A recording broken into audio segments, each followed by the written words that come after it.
Presented by Saftun। Suhagpur गांव के आरव की कहानी कुछ ऐसी थी कि एक ही छत के नीचे दो बेटे रहते थे। एक विक्रम, जिसके लिए वो घर स्वर्ग था, और दूसरा आरव, जिसके लिए वही घर जीते जी नर्क बन चुका था। तपती धूप में आरव पसीने से नहाया हुआ था। उसके कंधों पर हल रखा हुआ था। वो बैल की जगह खुद जुता हुआ था और हल खींच रहा था। उसकी सांसें उखड़ रही थीं। ठीक सामने पेड़ की ठंडी छांव में एक खटिया पर विक्रम और पास में धनीराम मामा बैठा हुआ था। अरे ओ आरव, क्या हुआ बे? चाल धीमी पड़ गई? बैल मर गया तो क्या हम भूखे मरेंगे? चल जोर लगा।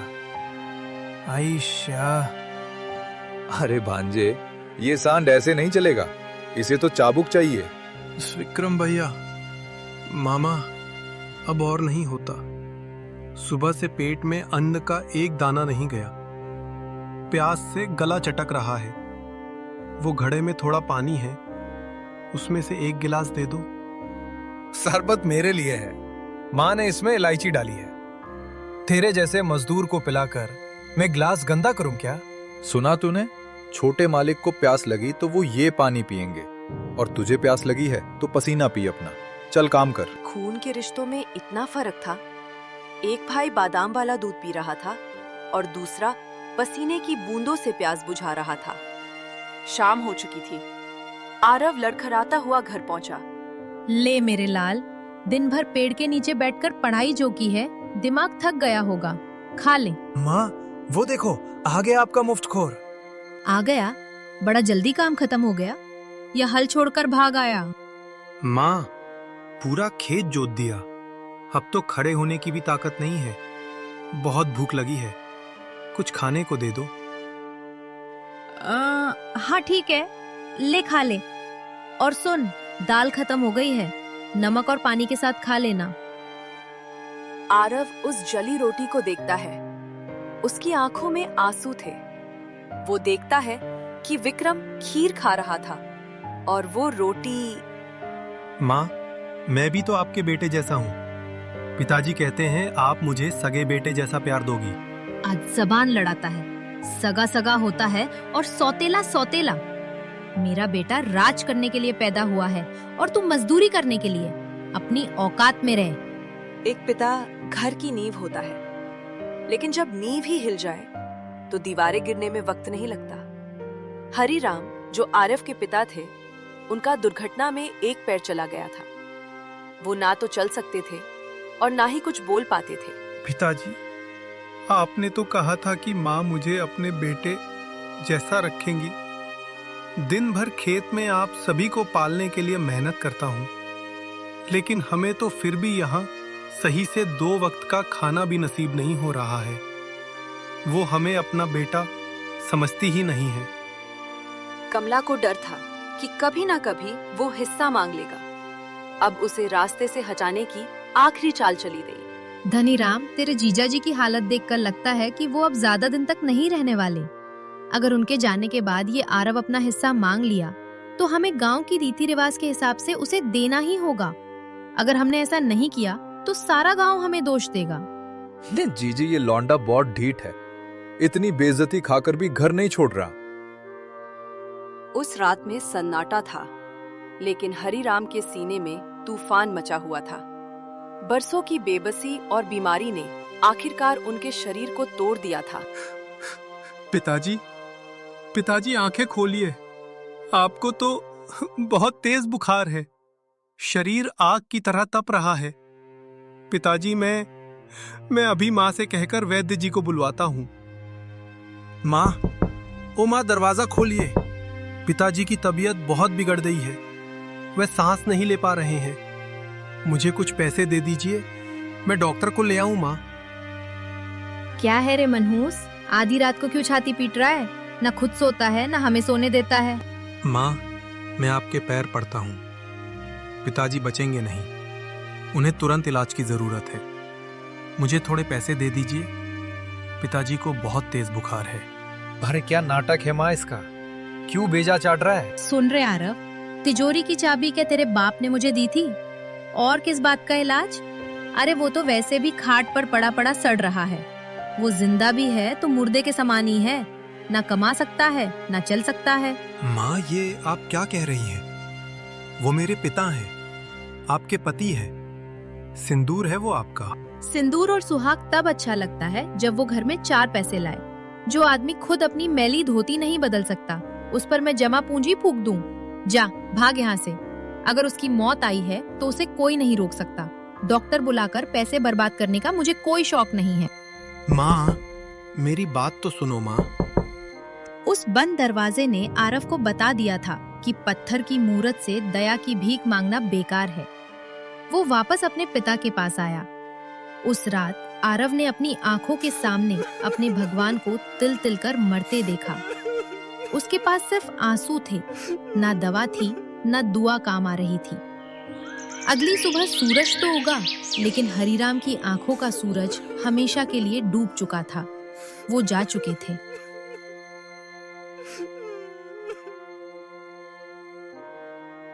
हम तो जीजी क्रियाकर्म सब निपट गया, गांव वालों को खाना भी खिला दिया।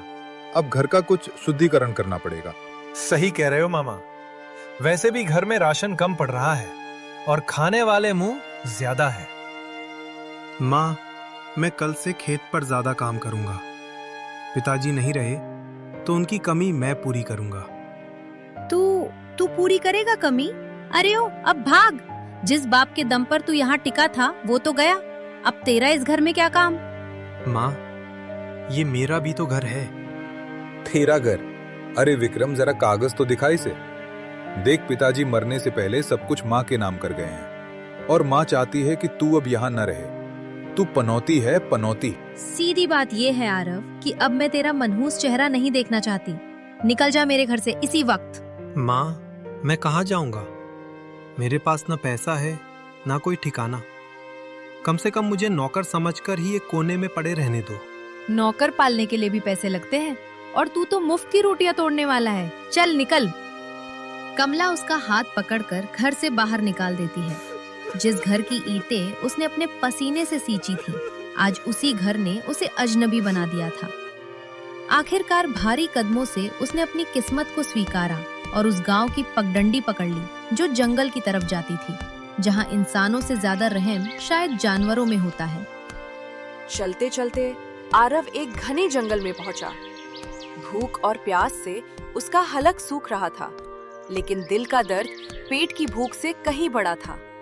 वो एक पुराने बरगद के पेड़ के नीचे थक कर बैठ गया। क्यों? आखिर क्यों भगवान? मैंने किसी का क्या बिगाड़ा था? माँ छीनी, पिता छीने, घर छीना, अब क्या मेरी जान लेकर ही मानोगे? अगर यही न्याय है तेरा तो आज मुझे भी उठा ले। मैं जीना नहीं चाहता। तभी हवा के झोंके के साथ एक धीमी आवाज आती है। बेटा, कोई है? आकर मेरी थोड़ी मदद कर दो। आरव चौंक गया। इस वीराने में कौन हो सकता है? ये कौन है? यहाँ इतने घने जंगल में कौन मदद के लिए पुकार रहा है?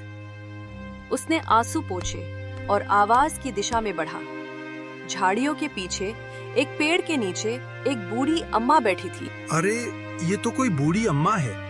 मुझे पास जाकर पूछना चाहिए क्या बात है। आरव उनके पास जाता है और पूछता है, अम्मा, आप यहाँ इस जंगल में अकेली क्या कर रही हो? ये जंगल तो जानवरों का है। बेटा, क्या तू मेरी मदद कर सकता है? ये लकड़ियों का गट्ठर उठाकर मेरे सिर पर रख दे, मैं कैसे भी करके ले जाऊंगी। अरे नहीं अम्मा, ये गट्ठर बहुत भारी है। आपकी कमर झुक गई है। इस उम्र में इतना वजन उठाना ठीक नहीं है। लाइए, हटो आप, मैं इसे उठा लेता हूँ।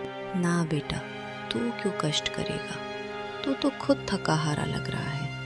तेरी आंखों में तो जैसे वीरानियां छाई हैं। बस मेरे सिर पर रखवा दे, मैं धीरे धीरे ले जाऊंगी। माँ के सिर पर बोझ रखकर कोई बेटा आराम से कैसे चल सकता है अम्मा? और फिर मुझे तो अब भारी बोझ उठाने की आदत हो गई है। आप बस रास्ता बताइए, घर कितनी दूर है? बूढ़ी औरत ने आरव के चेहरे को गौर से देखा। उस अनजान लड़के की बातों में जो अपनापन था, वो उसे सालों बाद महसूस हुआ था। चुप चुप जियो मेरे लाल, भगवान तेरी झोली खुशियों से भर दे। बस बेटा, यहाँ से कुछ दूरी पर ही मेरी झोपड़ी है। चल, मैं तेरे साथ चलती हूँ। तेरा नाम क्या है बेटा? और तेरे कपड़ों पर इतनी धूल और तेरी आंखों में इतने आंसू। ये बात कुछ हजम नहीं हुई। तू किसी लक्कड़हारे का बेटा तो नहीं लगता? नाम आरफ है अम्मा, पर अब लगता है कि नाम बस नाम ही रह गया है। रोशनी सब छीन गई है। और कपड़ों की बात मत पूछिए, अभी कुछ देर पहले तक मैं भी एक घर वाला था। बात करते करते वे एक छोटी सी टूटी फूटी लेकिन साफ सुथरी झोपड़ी के पास पहुंच गए। आरव ने गट्ठर को आंगन में जोर से पटक दिया। बेटा, मैं अभी पानी लेकर आती हूँ। गला सूख गया होगा तेरा। मैंने व्यर्थ ही तेरा समय बर्बाद कर दिया। तुझे कहीं जाना होगा ना? तेरे घर वाले राह देख रहे होंगे। अम्मा, मेरा अब कोई घर नहीं है जहाँ कोई मेरी राह देखे। मेरा समय अब किसी के लिए कीमती नहीं रहा। ये क्या कह रहा है लल्ला? इतना होनहार और सजीला जवान बेटा, और कोई घर नहीं? क्या हुआ तेरे साथ? क्या बताऊं अम्मा, बचपन में मेरी सगी माँ मुझे और पिता को छोड़कर चली गई। पिताजी थे तो सब अपना था, उनके जाते ही सब पराया हो गया। जिस घर को मैंने अपने खून पसीने से सींचा, उसी घर से सौतेली माँ ने मुझे निकाल दिया। कहा कि मैं पनौती हूँ। मेरे ही पिता की छत के नीचे मेरे लिए कोई जगह नहीं बची। मैंने बहुत मिन्नतें की अम्मा कि मुझे नौकर बनाकर रख लो, बस एक कोने में पड़ा रहूंगा, पर उन्होंने मुझे धक्के मारकर निकाल दिया। अब न सिर पर छत है, न पेट में दाना, और ना ही जीने की कोई वजह। आरव का दर्द सुनकर अम्मा का कलेजा कांप गया। चुप हो जा मेरे बच्चे, रोते नहीं। देख मेरी तरफ। तुझे लगता है तू अकेला है? इस दुनिया में दुख सबको है बेटा।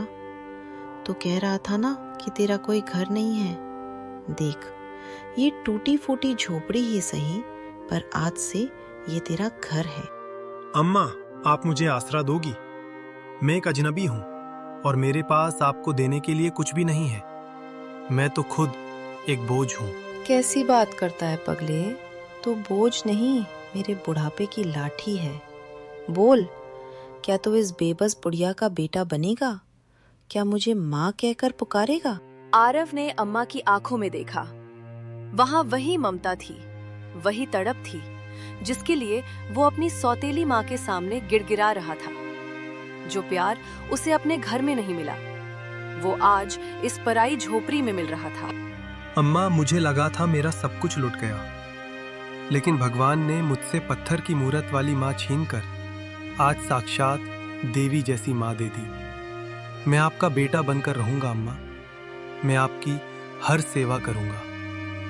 अब जीने के लिए आरव को उसका नया आसमान मिल चुका था, लेकिन कहानी अभी खत्म नहीं हुई थी।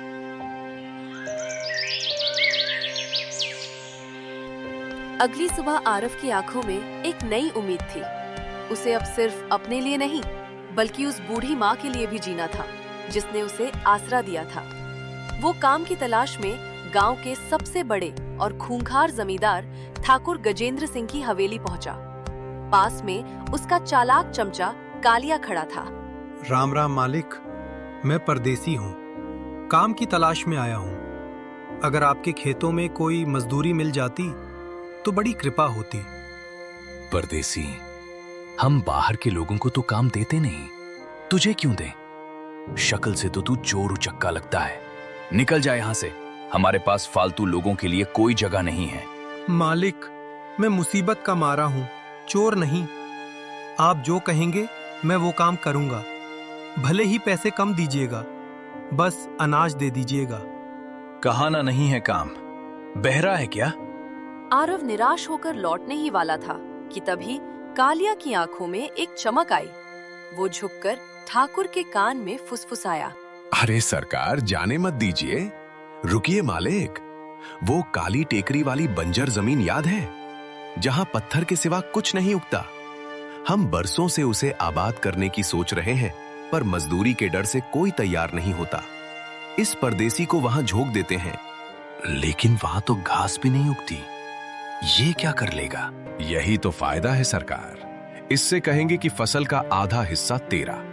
अगर इसने मेहनत करके जमीन उपजाऊ बना दी तो बैठे बैठाए आपकी जमीन सोना बन जाएगी।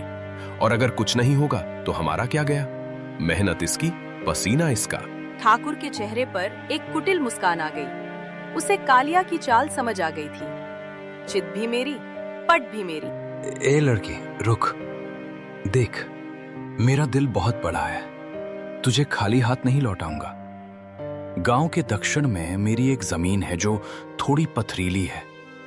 अगर तू उसे खोद कर खेती लायक बना दे तो जो भी फसल होगी उसका आधा हिस्सा तेरा। मंजूर है? मंजूर है मालिक, बिल्कुल मंजूर है। मैं अपनी मेहनत से पत्थर में भी फूल खिला दूंगा। जा, कुदाल उठा और लग जा काम पर। लेकिन याद रखना, जब तक काम पूरा ना हो 1 पैसा नहीं मिलेगा। आरव उस जमीन पर पहुंचा। वो खेत कम और पत्थरों का जंगल ज्यादा लग रहा था। दोपहर का सूरज आग बरसा रहा था। हिम्मत मत हार आरव, ये जमीन पत्थर है तो क्या हुआ? मेरे इरादे लोहे के हैं। अम्मा के लिए मुझे ये करना ही होगा। आरव ने अपनी कुदाल उठाई और जमीन पर वार करना शुरू किया। कई घंटे बीत गए। आरव पसीने से लथपथ था। तभी अचानक उसकी कुदाल जमीन के नीचे किसी सख्त चीज से टकराई। अरे, ये कैसी आवाज है? ये पत्थर तो नहीं लगता। उसने और खुदाई की। उसमें से एक पुराना तांबे का बड़ा मटका निकलता है। उस मटके का मुंह एक लाल कपड़े से बंधा हुआ था। ये क्या है? किसी ने खेत के बीच में ये मटका क्यों गाड़ा होगा? और इसमें क्या हो सकता है? आरव मटके से कपड़ा हटाता है। तभी उसमें से एक रोशनी निकली। आरव डर के मारे पीछे हट गया। देखते ही देखते वो रोशनी एक सुंदर स्त्री के रूप में बदल गई। उसके चेहरे पर तेज था, लेकिन आंखों में कृतज्ञता। आप कौन हैं और इस मटके में? डरो मत पुत्र, मैं वन देवी हूँ। वर्षों पहले एक दुष्ट तांत्रिक ने मेरी शक्तियों को छल से इस मटके में कैद कर दिया था और इस बंजर जमीन में गाड़ दिया था, और आज तुमने मुझे मुक्त कर दिया। आरव को अपनी आंखों पर विश्वास नहीं हो रहा था। उसने तो बस पेट भरने के लिए खुदाई की थी। उसे क्या पता था कि वो किसी देवी को मुक्त कर रहा है। पुत्र, मैं तुम्हारी स्थिति जानती हूँ। तुमने अपनों का तिरस्कार सहा है और गरीबी देखी है, लेकिन जिसने देवी को मुक्त किया हो वो अब दरिद्र नहीं रह सकता। मांगो, क्या मांगते हो? हे देवी, मुझे अपने लिए कुछ नहीं चाहिए। बस मेरी एक बूढ़ी अम्मा है जिसने मुझे तब सहारा दिया जब अपनों ने ठुकरा दिया था। उनके बुढ़ापे में कोई कष्ट ना हो, बस इतना कर दीजिए। तुम्हारी ये निस्वार्थ भावना ही तुम्हारी असली दौलत है। जाओ पुत्र, ये मटका जिसने मुझे कैद रखा था आज से तुम्हारी किस्मत की चाबी बनेगा। ये अब साधारण मटका नहीं रहा, ये अब रत्नों और स्वर्ण मुद्राओं से भरा है। इसका धन कभी खत्म नहीं होगा। जाओ, अपनी माँ के पास जाओ और एक नया जीवन शुरू करो। इतना कहकर देवी अंतर्ध्य हो गई। आरव ने कांपते हाथों से मटके में झांका। वो हीरे, जवाहरात और सोने के सिक्कों से लबालब भरा हुआ था। धन्यवाद माँ, धन्यवाद। आज आपने इस अनाथ को राजा बना दिया। आरव उस भारी मटके को लेकर किसी तरह लड़खड़ाते हुए अम्मा की झोपड़ी में पहुंचा। उसका चेहरा खुशी और डर दोनों से तमतमा रहा था। अम्मा, ओ अम्मा, दरवाजा बंद करो जल्दी। देखो मैं क्या लाया हूँ। क्या हुआ लल्ला, तू इतना घबराया हुआ क्यों है? किसी से झगड़ा तो नहीं हुआ? झगड़ा नहीं अम्मा, आज किस्मत से समझौता हुआ है। देखो। जैसे ही आरव मटके का मुंह खोलता है, सोने के सिक्कों और रत्नों की चमक देखकर बूढ़ी अम्मा की आंखें फटी रह जाती हैं। हे मेरे राम, ये सब क्या है बेटा? तूने कोई गलत काम तो नहीं किया? ये राजा का खजाना कहाँ से उठा लाया? नहीं माँ, ये चोरी का नहीं है। ये मेरे पसीने और उस वन देवी का आशीर्वाद है। उन्होंने मुझे दिया है। उन्होंने कहा है कि अब हमारे दुख के दिन खत्म हुए हैं। उस रात दोनों सो नहीं पाए। अगले कुछ हफ्तों में आरव ने समझदारी से काम लिया। उसने उस धन का उपयोग करके एक सुंदर और बड़ा मकान अपने और अपनी बूढ़ी अम्मा के लिए खरीद लिया। लेकिन अमीरी छिपती नहीं है। उधर आरव की किस्मत चमक चुकी थी और इधर ठाकुर रणवीर सिंह अपनी हवेली में आराम से बैठा हुआ था। उन्हें भनक भी नहीं थी कि जिस जमीन को उसने बेकार समझकर दिया था, उसने सोना उगल दिया है। तभी भोलाराम बदहवास सा दौड़ता हुआ अंदर आता है। गजब हो गया सरकार, अनर्थ हो गया, लुट गए हम तो, एकदम लुट गए। अरे क्या हुआ? क्यों सुबह सुबह मातम मना रहा है? कहीं ओले पड़ गए क्या फसल पर? अरे नहीं सरकार, उस परदेसी आरव के घर सोना बरसा है। सोना! क्या बकता है, साफ साफ बोल। सरकार, वो काली टेकरी वाली बंजर जमीन जिसे हमने आरव को दिया था, खोदते समय उसे वहां एक सोने से भरा मटका मिला है।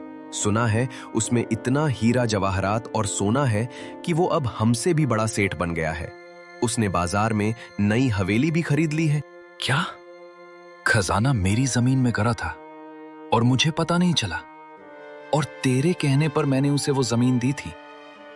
अब बोल, मेरा जो नुकसान हुआ उसकी भरपाई क्या तेरा बाप करेगा?